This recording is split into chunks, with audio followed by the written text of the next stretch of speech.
37 хүнээс хинч Кэтид тусалсангүй. Аюул дуртаж байгааг нь 37 хүн харсан хэрнээ нэг нь ч туслах гэж ирээгүй. Нэг нь ч цагдаа дуудаагүй байсаар 30 минутын турш алуурчнаас зогтох гэж оролдон тусламж гуйсан бүсгүй. Эцэст нь амиа алдсан хэрэг Америкт шууган тарьж Нью-Йорк сэтгүүлийн нүүр хуудасд гарч байв. Энэ хэрэг 1964 оны 3 дугаар сарын 13-ны өдөр Нью-Йорк хотын Квинс дүүрэгт гарчээ. Кити Женовесе гэх 28 настай баарны менежер хийдэг бүсгүй ажлаасаа шөнийн 2 цаг 30 минутанд гараад Fiat маркийн машинаа унан гэрлүүгээ явжээ. Замдаа гэрлэн дохион дээр ногоон гэрэл асахыг хүлээн зогсох мөчөд Winston Mosley гэхэр түүнийг хараандаа авсан байна. Бүсгүй 3 цагийн дараа гэрийнхээ гадаах зогсоолт байрныхаа хаалганаас ердөө 30 алхмын зайд машинаа тавиад гэртээ орохоор алхав. Энэ үед нэгэн эрэгтэй түүнд ойртон ирж буйг анзаарангуудаа бүсгүй зогтохоор оролдож, гарт нь байсан хутгийг зөхөж, цагдаа дуудахаар ойролцоох автомат утасны бүхээг өрөөгүй. Эрэгтэй түүний араас хөөн очиж нуруур нь хоёр зөхөхөд бүсгүй. Бурхан минь туслаач гэж орилсон байна.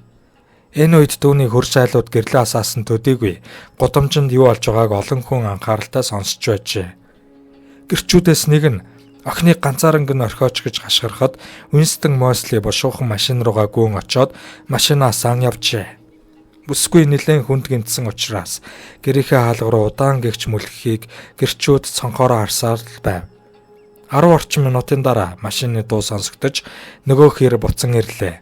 Харамсалтай нь хэрэг явдал үүгээр дууссангүй. Цусандаа утгалдсан бүсгүй гэрийнхээ хаалганд хүрч онгойлгохоор оролджээ. Энэ үед гэмт хэрэгтэн Winston Mosley араас нь дахин ирж явааг харсан байна. Халдагч түүнийг дахин хэд удаа шархтуулжээ. Би өгөж байна гэж хашгирааныг хөршүүд нь мөн сонсч байсан агаад зарим нь бүр цонхоо онгойлгож юу олж байгааг нэг бүрчлэн гарсан байдаг. Кити гэрлүүгээ орж амиа аврахыг оролдож тэр үүдний өрөөрөөгөө орж амтсан ч алуурчин 3 дахь иргэн иржээ. Алуурчин хожим би эргэж очсон учир нь дуусгаж чадаагүйгээ хийхээр шийдсэн юм гэж мэдүүлсэн байдаг. Нийтдээ 30 минут үргэлжилсэн аимшигт хэргийн үед хөршүүдээс хэнэнч цагдаа дуудаагүй юм. Алуурчныг явсны дараахан бүсгүй дотны найз хамт амьдардаг София Фарар гэртээ ирснээр дуудлага өгөхөд түргэн тусламж хэдхэн минутын дотор иржээ.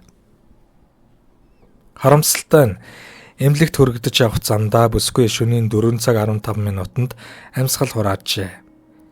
Хэрвээ хөршүүдээс хэн нэг нь халдлага эхлэх үед цагдаа дуудсан бол бүсгүйг аврах боломж байсныг хожим цагдаа нар мэдэгдсэн байдаг. Кити Женовесегийн үхэл гэрчийн зам байдлын үзэгдлийг судлахад томоохон түлхэж өгсөн юм. Өнөөдрийг хүртэл нийгмийн сэтгэл судлаачдын дунд Кити Женовесегийн синдром буюу гэрчийн нөлөө гэж нэрлэгдсэн уг үзэгдлийн учир шалтгааны талаарх маргаан үргэлжилсээр байна. Нью-Йоркийн сэтгэл судлалын профессор Стэнли Милгрэм энэхүү хэрэг нь хүний оршин ахуйн суур асуудлыг хөндөж байна. Хэрв бидэнд тусламж хэрэгтэй болсон үед ойр орчмын ханг хүмүүс аврахаар оролдох уу эсвэл үхэл рүү тэр чигт нэлгээх болов уу хэмээн асуусан байдаг. Дашрамт дуртахад уг хэргийн талаар баримтат болон уран сайхны кино, тууж, роман, судалгаа шинжилгээний олон бүтээл гарч байсан юм. Хохирогч Кити Женовесе гэгч хэн байв? Тэрбээр 1936 онд Итали Америк гаралтай гэр бүлийн ууган охин болон мэндэлжээ. 4 дүүтэй багасаа католик шашинтай охидын сургуульд сурч хүмүүжсэн байна. Баарнд ажиллаж мөнгө хурааж байгаад Итали ресторан нээх мөрөөдөлтэй байжээ. Алуурчин Winston Mosley гэгч хэн бэ? 29 настай хар ажилчин Winston Mosley алгынхаа дараа 7 хоног сул чөлөөтэй явж байгаад баривчлагджээ. Тэрээр урд нь ял шийтгэл эдэлж байгаагүй бөгөөд эхнэр 2 хүүхдийн хамт хэргийн газраас холгүй амьдардаг Афро-Америк гаралтай нэгэн байжээ. Байцаалтанд тэр хийсэн эргээ шууд үлээсэн бөгөөд 3 сарын дараа шүүх хурал явагдаж 1964 оны 6 дугаар сарын 11-нд цаазаар авах ялаа ноожээ. Гэвч шүүх цаазаар авах ялыг бүх насаар нь 20 ялаар сольсон. Түүнийг шоронд хоригдож байх хугацаанд хэрэгт наривчилсан мөрдөн байцаалт явуулж Кити түүний 3 дахь золиос байсныг илрүүлв. Жилийн дараа Мосли шоронгоос оргохоор оролджээ. Тэр хамгаалагч руу халтаж бууг нь булаагаад 5 иргэнийг барьцаанд авчээ. Эцэст нь холбооны мөрдөх товчооны ажилтанд бууж өгчээ. Тухайн үед Мосли Нью-Йорк мужид байрлах Great Meadow шоронд ял эдэлж байсан бөгөөд түүнийг хугацаанаас өмнө сурлагдах бүх хүсэлтэнд шүүх татгалзаж байжээ. Бүх зүйл өнгөрсөн хойно буюу алуурчныг бүр мөсөн явсны дараа хэн нэгэн цагдаа дуудсан байдаг. Цагдаа дуудлага авангуудаа 2 минутын дараа хэргийн газар хүрэлцэн ирсэн гэдэг. Цагдаа руу залгсан хүн эхлээд найзтай утсаар зөвлөлдсөний дараа залгах хэсгээ шийдсэн аж. Найзын зөвлөгөөг дагахын тулд хашир гэрч хөр шайлынхаа хаалга тогшоод дуудлага өгөхийг хүссэн байна. Тэрээр хожим хэрэгт орооцолдохыг хүсээгүй тул ийм алхам хийсэн гэдгээ тайлбарлав. Энэ бүхнээс яагаад гэмгүй бүсгүй амийг хороох хэрэг нүдэн дээр нь болж байхад хинэн ч цагдаа дуудаагүй вэ гэдэг асуултыг нийгмээрээ тавьж байв. Хэрэг явдлын дараа олон судлаач, шинжээчид гэрчүүдийн эсвэлтлийг тайлбарлахыг оролдсон байна. Тэдгээрийн дотор гэрчийн зам байдлыг судлах чиглэлээр мэргэжсэн Б. Платаны, Джон Дарлин нар нэлээд нухацтай судалгаа хийж эхэлжээ. Тэд олон нийтийн гинэн байдал гих ойлголтоор дамжуулан асуудлыг тайлбарлахыг зоржээ. Энэ нь хүмүүс тодорхой ус нөхцөлд яах ёсгээ шийдэхин тулд орчин тойрныхныгоо юуны өмнө хардаг гэдэг санаанд үндэслэдэг. Дурдгдсан жишээний хувьд гэрчүүд бусад оршин суугчдаас ямар нэг дохио заавар ирэхийг хүлээж байсан ч ямар нэг үйлдэл хийхэд чиглэсэн юу ч олж хараагүй байна.